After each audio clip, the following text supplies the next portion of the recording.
51 সতীপীঠের অন্যতম শক্তিপীঠ হল তারাপীঠ। 1818 সালে মন্দারপুরের জমিদার শ্রী জগন্নাথ রায় নির্মাণ করেছিলেন এই মন্দির। পুরাণ অনুসারে মাতা পার্বতীর ত্রিনয়নী এখানে পতিত হয়, আর তার সাথেই জন্ম হয় এই পীঠস্থান তারাপীঠের। আমাদের আজকের নিবেদন তারাপীঠ, সঙ্গে থাকুন। ঘড়িতে এখন 6:59।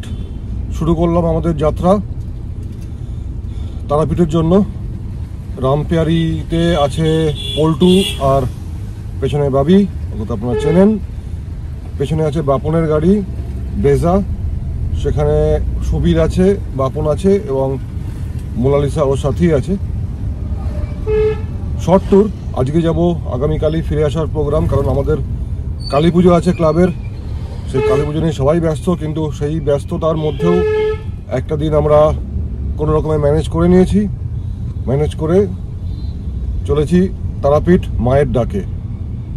আমাদের বাড়ি দত্তপুকুর থেকে তারাপীঠের ডিস্টেন্স মোরলেস 280 কিলোমিটার।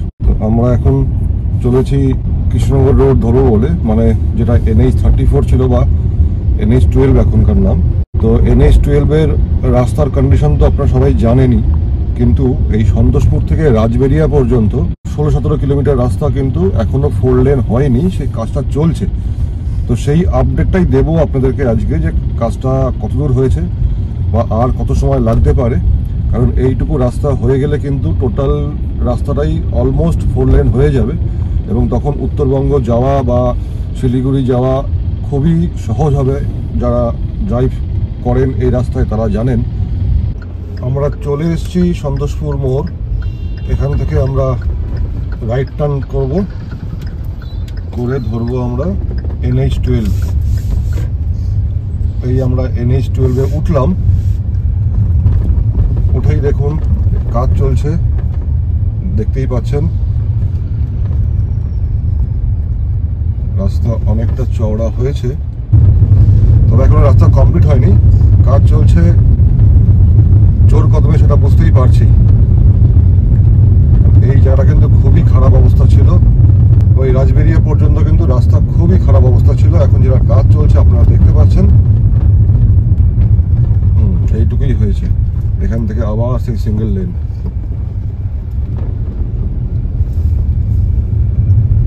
খুব একটা কিছু এগোয়নি, এইটুকুই হয়েছে রাস্তা, জাস্ট 1-1.5 কিলোমিটার, তাও হয়তো হবে না। আর এদিকে মাটি ফেলার কাজ চলছে, দেখুন ডান দিকে বাঁদিকে দুদিকেই মাটি ফেলার কাজ চলছে এখন।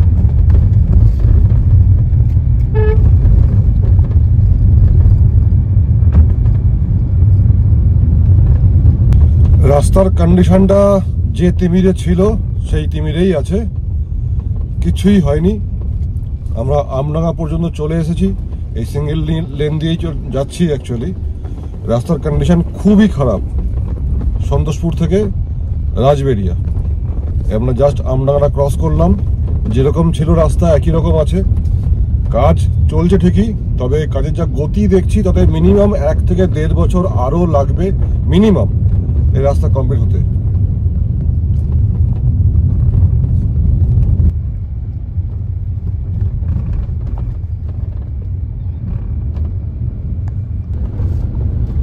দেখতেই পাচ্ছেন কাজ চলছে এখন। আমরা জাস্ট আওয়ালসিটি পার করলাম, পার করার পর এটা হচ্ছে আধাটা। রাস্তার দুধারেই মাটি ফেলা হচ্ছে এবং ডাম্পার ভর্তি দুধারে। সেই মাটি এবং বালি লেভেলিং এর কাজ চলছে এখন এখানে। তবে একটু আগে যেটা বলছিলাম, সেই 1-1.5 বছর মিনিমাম লাগবে, যা অবস্থা। যতটা শুনেছিলাম যে খুব স্পিডে কাজ হচ্ছে, সেরকম কিন্তু কিছু রাস্তায় চোখে পড়ছে না। এই পাটটা রাস্তার অবস্থা খুবই খারাপ, মানে উদয় শঙ্কর সরণি হয়ে গেছে। আমরা নাচতে নাচতে চলেছি এগিয়ে সম্মুখ গতিতে। চলে এসছে রাজবেরিয়া, এখান থেকে 4 লেন শুরু আর দুর্ভোগের শেষ। অ্যাকচুয়ালি আমি ভিডিওর প্রথমে একটু ভুলই বলেছিলাম, রাজবেরিয়া সন্তোষপুর থেকে রাজবেরিয়ার দূরত্ব 24 কিলোমিটার। আমি ভুল করে সেটা 17 বা 18 কিলোমিটার বলেছিলাম। তো এই 24 কিলোমিটার রাস্তা কিন্তু সত্যি এখনো বিভীষিকা হয়ে আছে। এবার শুরু হলো 4 লেন রাস্তা। এবার দেখার যে বৃষ্টির কারণে রাস্তাটা কি কোনো ক্ষতি হয়েছে না আগের মতোই সেরকম ভালো আছে। আমরা এখন রয়েছি চাকদায়। এখান থেকে কৃষ্ণনগর এখনো 50 কিলোমিটার। আর রামপিয়ারির ম্যাপ বলছে আমাদের গন্তব্য এখনো 210 কিলোমিটার এখান থেকে। তবে রাস্তার কন্ডিশন ভালোই আছে, খুবই ভালো। যেরকম লাস্ট টাইম দেখে গেছিলাম বা ড্রাইভ করেছিলাম একই আছে, খারাপ হয়নি।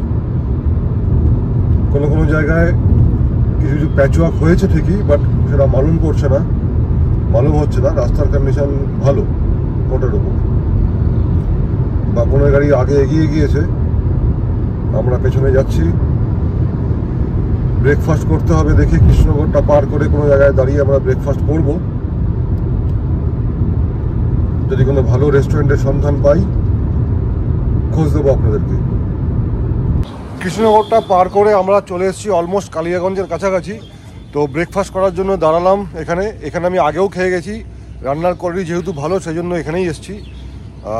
এটার নাম হচ্ছে আমাদের ঠেক। তো এসে যথারীতি এরা ছবি টবি তোলা শুরু করে দিয়েছে। জায়গাটা খুবই সুন্দর। এটা এসি অ্যাকোমোডেশন আর ওদিকে কিছু কটেজ টাইপের করা আছে আর কি। তো যেহেতু যেটা বলছিলাম, যেহেতু রান্নার কোয়ালিটি ভালো, ফুড কোয়ালিটি ভালো, তাই এখানেই ব্রেকফাস্টটা করছি।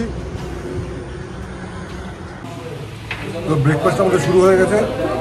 আমরা খাচ্ছি হচ্ছে বুবু খাচ্ছে আলু পরোটা, আমিও আলু পরোটা, আর এদিকে সুবীর খাচ্ছে পুরি সবজি। ওদিকে মোহাম্মদের সাথে বলেছে, পাপড় বলেছে, একই মেনু হবে। কেউ পুরি সবজি আর কেউ আলু পরোটা। ব্রেকফাস্টটা আমরা কমপ্লিট করলাম। অনেকটা সময় লেগে গেল এখানে। আলু পরোটা আর লুচি তরকারি এই সহযোগে ব্রেকফাস্টটা কমপ্লিট হলো। আমরা সকালে বেরিয়েছিলাম 7টার সময়, এখন বাজে 10:30, 10:35। এসছি এখনো পর্যন্ত 128 কিলোমিটার। এখনো বাকি আছে 121 কিলোমিটার মতো, মানে 50% এসছি, আরও 50% বাকি আছে।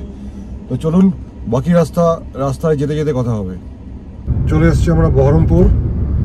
এই হলো নতুন বহরমপুর বাইপাস। NH-12 ছেড়ে আমরা এখন NH-14-এ ঢুকলাম টুয়ার্ডস রামপুরহাট। মোরগ্রাম থেকে লেফট টার্ন করে আমরা এই রোডটা ধরলাম।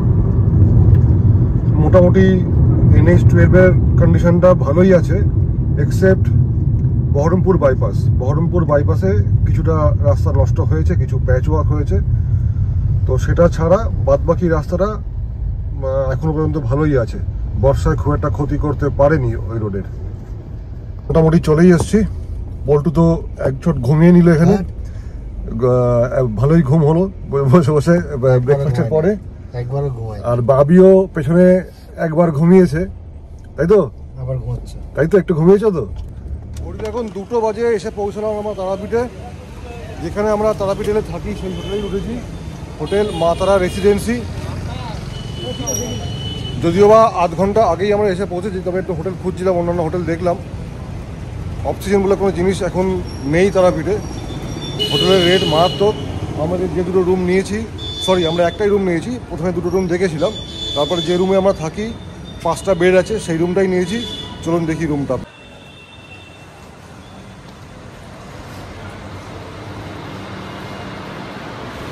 চাবি দিয়েছে, চলো।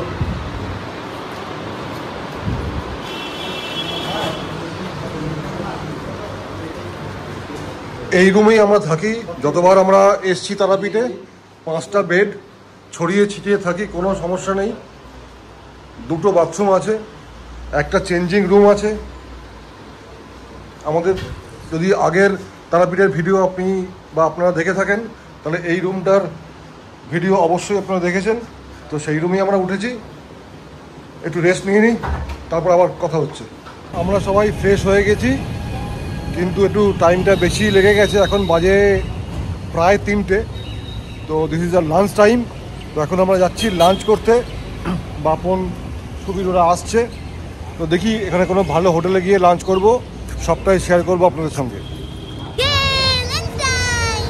কিন্তু আজ মঙ্গলবার, তাই অনেক হোটেলে কিন্তু খাবার পাচ্ছি না। যেখানে পেলাম এটা হচ্ছে অন্নপূর্ণা হোটেল অ্যান্ড রেস্টুরেন্ট, এখানেই বললো খাবার আছে। এখন দেখি কি খাবার পাওয়া যায়, তার কেমন কোয়ালিটি। কিন্তু এখানে মাছ শুধুমাত্র কাতলাই পাওয়া যাবে, অন্য কোনো মাছ নেই। তো আমরা বসে পড়েছি, দেখা যাক কি খাবার পাই আমরা এবং তার কেমন কোয়ালিটি। খাবার চলে এসছে। বাপন কি কি দিয়েছে রে? এখানে রাইস আছে, আলু ভাজা আছে, একটা দু রকম সবজি আছে, একটা আলু সয়াবিন আছে, একটা আলু পটল আছে, ডাল আছে। আর এরপরে আমরা কেউ মাছ নেবে, কেউ এই তোমরা কি খাবে? তোমরা চিকেন খাবে তো? তাহলে আমরা মাছ খাবো। পল্টু মাছ খাবি তো? আমরা মাছ খাবো, কাতলা মাছ খাবো। কাতলা ছাড়া অন্য কোনো মাছ নেই এখানে। তো কাতলা আছে আর ডিম আছে আর চিকেন আছে। তো 3 জন চিকেন খাবে আর আমরা 4 জন মাছ খাবো। প্রথম পর্বের ভিডিওটা আমরা এখানেই শেষ করলাম। আগামী পর্বে আপনাদের জন্য থাকবে আমাদের পুজো দেওয়ার অভিজ্ঞতা, রাত্রে জমিয়ে ডিনার করা ও ফেরার পথে মাদারসাত রেস্টুরেন্টের যাবতীয় অভিজ্ঞতা। সঙ্গে থাকুন।